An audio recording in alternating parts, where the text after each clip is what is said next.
మీరందరూ కనీసం ఒక్కసారైనా విస్తారాకులో భోజనం చేసే ఉంటారు కదా. తినే ముందు విస్తారాకును ఎంతో శుభ్రంగా ఉంచుకొని నీటితో కడిగి నమస్కారం చేసి భోజనానికి కూర్చుంటాము. భోజనము తినే వరకు ఆ విస్తారాకుకు మట్టి అంటకుండా జాగ్రత్త వహిస్తాము. విస్తారాకులో భోజనం తిన్న మరుక్షణమే ఆ విస్తారాకును మడిచి ఎక్కడో దూరంగా పడేస్తాం. మనిషి జీవితం కూడా అంతే. ఊపిరి పోగానే ఊరి బయట పారేసి వస్తాం. విస్తారాకు పారేసినప్పుడు ఎంతో సంతోషపడుతుందంట. ఎందుకో తెలుసా?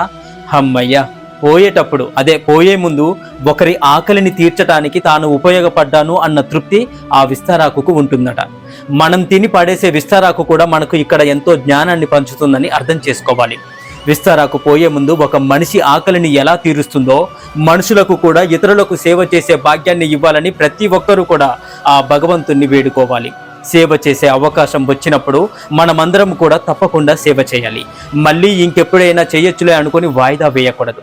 ఆ అవకాశం మళ్ళీ వస్తుంది అనుకుంటే కుండ ఎప్పుడైనా పగిలిపోవచ్చు, మనం ఎప్పుడైనా పోవచ్చు.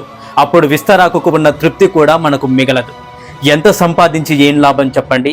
ఒక్క పైసా, కనీసం ఒక్క పైసా అయినా మనతో తీసుకొని పోగలమా?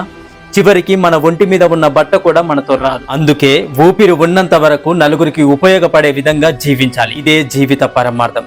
హరే కృష్ణ.